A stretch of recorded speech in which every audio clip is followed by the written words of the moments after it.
Hello everyone. तो अभी हम इस क्वेश्चन को देख लेते हैं। इसमें दिया है two bodies A and B of mass m and 2m respectively are placed on a smooth floor. They are connected by a spring. A third body c of mass m moves with velocity v naught along the line joining a and b and collide elastically with a as shown in the figure.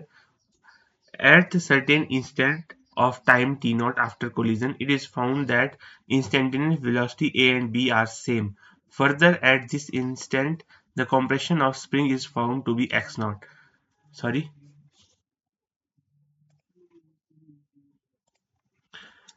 Determine the common velocity of a and b at time t0, the spring constant.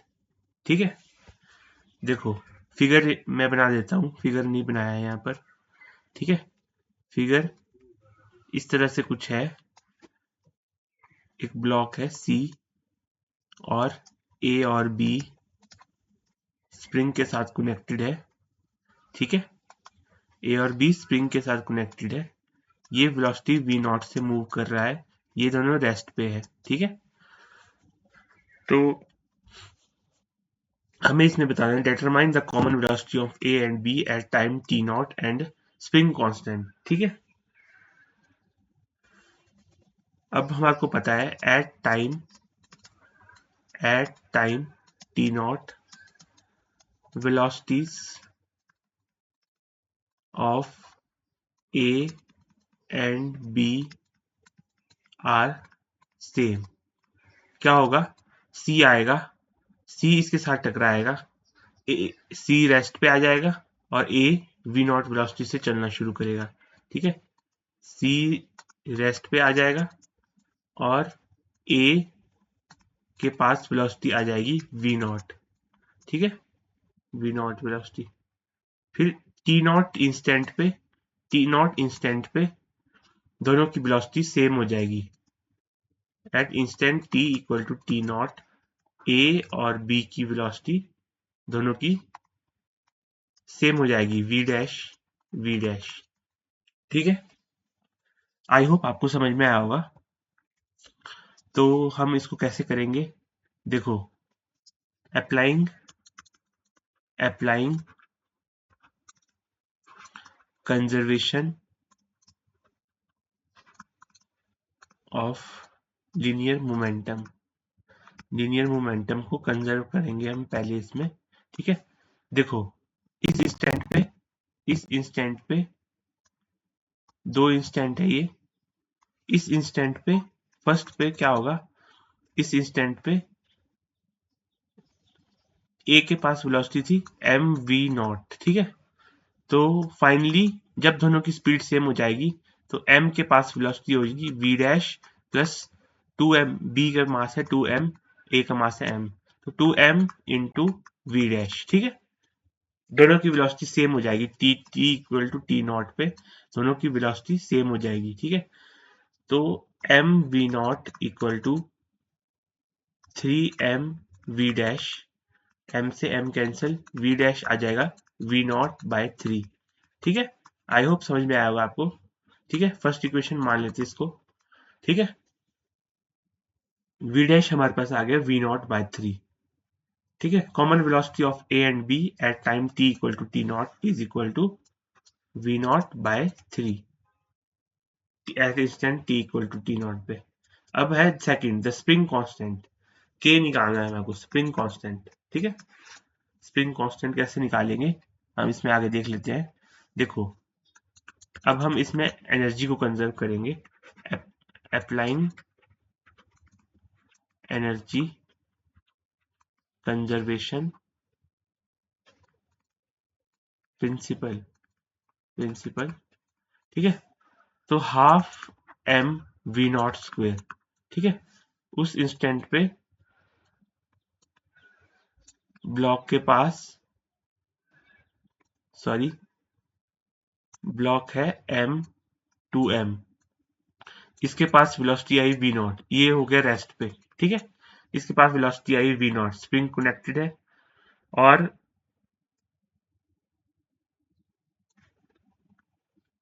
t equal to T naught पे m के पास speed है v dash और 2m के पास भी speed है v dash. ठीक है, तो इसको हम एनर्जी कंजर्वेशन लगाएंगे। इनिशियली ब्लॉक ए के पास half M V naught square velocity, kinetic energy आ गई half M V naught square.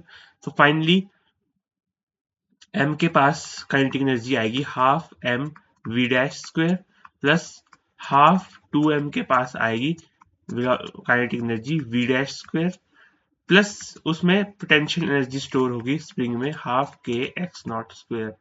ठीक है, आई होप आपको समझ में आया होगा।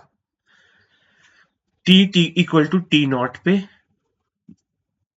काइनेटिक एनर्जी m की हो गई इतनी, 2m की काइनेटिक एनर्जी हो गई इतनी, प्लस स्प्रिंग में आ जाएगी पोटेंशियल एनर्जी। तो हमने एनर्जी को बैलेंस कर दिया, एनर्जी को हमने बैलेंस कर दिया उस इंस्टेंट पे। ठीक है, ये T T equal to T naught पे है, ये वाली राइट हैंड साइड पे जो एनर्जी लिखी है ये T equal to T naught पे है, और ये है इनिशियली जब वो सी इसके साथ टकराया होगा और अपनी वेलोसिटी को ट्रांसफर किया होगा, टी इक्वल टू शुरू में इनिशियली इनिशियली ठीक है, जब ये रेस्ट पे आ गया, सी रेस्ट पे आ गया और एम को वेलोसिटी ट्रांसफर की वी नॉट। ठीक है, तो यही समझने वाली चीज थी, इस वाइज में सॉल्व करना रहता है। ठीक है, ठीक है, तो अब इसमें हम सॉल्व करेंगे इसको। Half M V naught square equal to half M V dash square V dash square plus half 2m V dash square plus half K X naught square. ठीक है, हाफ से हाफ से हाफ से half को cancel कर दिया, m से इसको डिवाइड कर दिया m से, V naught square equal to V dash square plus 2 V dash square plus k by m X naught square. ठीक है, तो यहाँ से ये आता है V naught square equal to 3 V dash square plus K by M X naught square. ठीक है, तो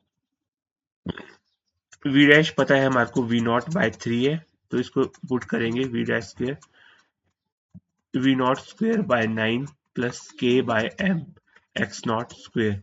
3 से 3 वाली V naught square minus V naught square by 3 equal to K by M X naught square. ठीक है, x not उस point पे, ये मैं भूल गया बोलना, देखो एक्स नॉट जो है उस पॉइंट पे जब दोनों की वेलोसिटी सेम है उस टाइम स्प्रिंग में कितना कंप्रेशन होगा, एक्स नॉट। स्प्रिंग में कंप्रेशन होगा X naught, V dash velocity common होगी दोनों की, और स्प्रिंग में एक्सटेंशन होगा, कंप्रेशन होगा सॉरी, एक्स नॉट। ठीक है, वेलोसिटी कॉमन होगी उस पॉइंट पे।